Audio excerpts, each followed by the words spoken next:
It is not stewardship season, but it's never a bad idea to start talking about money, even though it makes us want to squirm and shift in our seats a little bit. The gospel reading this morning is about money. It's about money, and it's about me, me, me. The rich man uses the words I and my no less than 11 times in a couple of short sentences. 11 times he uses I and my. So, first of all, there's nothing to indicate or tell us that this rich man is evil or bad. So it could really be any of us. And second of all, I think it's really important to note that there are scriptures out there that encourage us to save money. For instance, in the Old Testament, Joseph encourages Pharaoh to store up food after interpreting a dream in which he predicts 7 years of abundance, followed by 7 years of famine. Store up the excess in the fat years so that there will be enough for everybody in the lean ones. But the key words there, enough for everybody. Everybody. No I or my. Everybody. The rich man's mistake is not storing up the excess. It is his neglect to consider his neighbors. Siblings, there is an elephant in this sanctuary right now. It's right there where Bob is sitting. It's up on the wall over there. It's standing right here at this pulpit. This church knows what it feels like to live paycheck to paycheck. But a couple years ago, God began gracing our grief with blessing. We grieve the death of 2 women, 2 Jeans, who died, and we also thank God for the generous ways in which they have gifted us. How much that is, we still do not really know. It's still being settled. But something we have already been able to do is purchase a good piano, from which Bob blesses us with beautiful, sweet music, at least every Sunday. We've been able to install air conditioning in the sanctuary. You have been able to hire a full-time pastor instead of a part-time one. No, we do not know what the future holds or exactly how much this inheritance is. What we know is that with a blessing like this, we are not called to squander it or to build bigger barns to store it. We are we are compelled to respond with thanksgiving and to find meaningful ways to use it so that we might serve our community faithfully. Those who sit their heinies in these pews each week, and those who are beyond these walls in our community, our neighbors, whether they're here in Bordentown, whether they're in Burlington County, whether they're in the state of New Jersey, in the United States, or anywhere in this world. We are we are compelled to look beyond ourselves. Siblings, being a pastor is not easy. I am called to bring a meaningful message to you each Sunday, to put words together in a way that will make you think and hopefully not fall asleep. But so often we get stuck. We get stuck in the think, and we fail to act. Here's the thing, I cannot force you to act.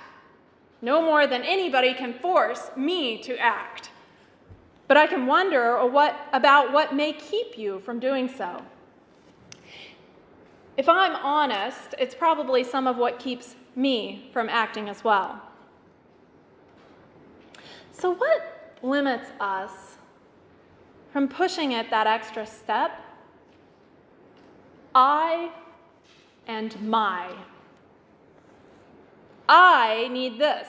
My family needs that. If I only had X, I would be okay. We mere humans have an innate need for security. Wrapped up in that need for security, fear, anxiety. It's what causes us to avoid changing things. It's what causes us to store up stuff in barns. The late comedian George Carlin has a sketch about this, and don't worry, I'm not going to say any dirty words. But here's what he says. You got your stuff with you? I'll bet you do. Guys have stuff in their pockets. Women have stuff in their purses. Stuff is important. You got to take care of your stuff. You got to have a place for your stuff. That's all your house is, a place to keep your stuff. If you didn't have so much stuff, you wouldn't need a house. You could just walk around all the time. A house is just a pile of stuff with a cover on it. Siblings, what if we replaced the word house with the word church, or car, or office, or locker, or desk?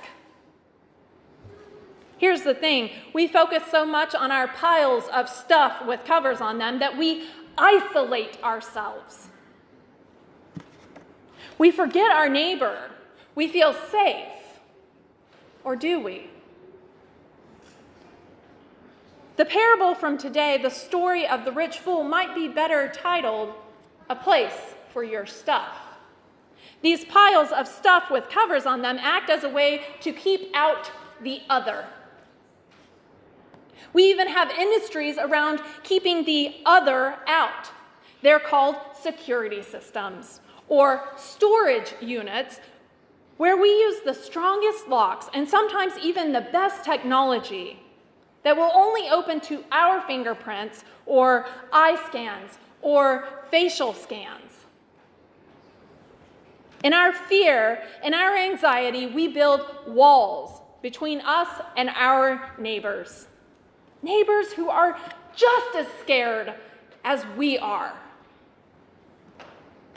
We fail to see them, to truly see them as one of us, as another human being.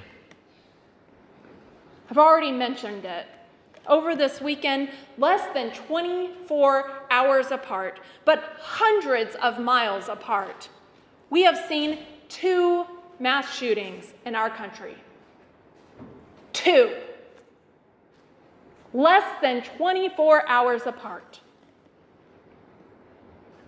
Here's another difficult part about being a pastor. Not preaching politics from the pulpit. But here's the thing. This is not a political issue. This is a humanity issue. We have a problem. Fear of the other and hate speech that further propagates that fear cause us to go against God's call to love our neighbor. We build bigger barns and bigger walls and bigger houses and bigger buildings and bigger guns. But what God is calling us to do, build a bigger table. Christianity is not a faith in which we are supposed to feel safe and secure from those who are not like us. No. It is a faith in which we are called to have trust. It is a faith in which we are called to recognize the many ways in which God is faithful to us, and to respond with gratitude in our hearts by looking beyond ourselves,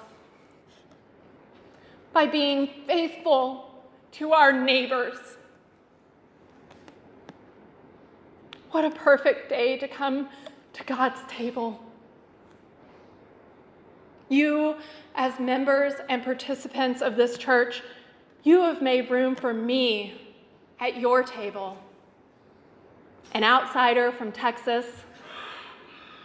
You've gone out on a limb with me because I have so many dietary restrictions. I cannot even eat normal gluten-free bread that you could buy at the store.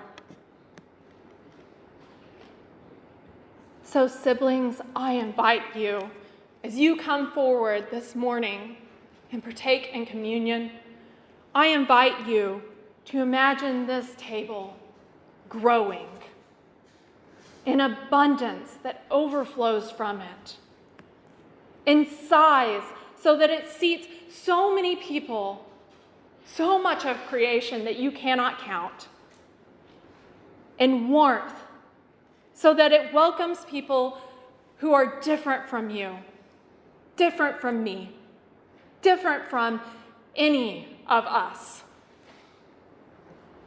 As you come forward for communion this morning, I invite you to open your hearts and look beyond yourself. I invite you to put away your I and your me and your my, and to approach with open hearts and open hands and open eyes to taste and see that God is bigger, so much bigger than our piles of stuff with covers on them. Amen.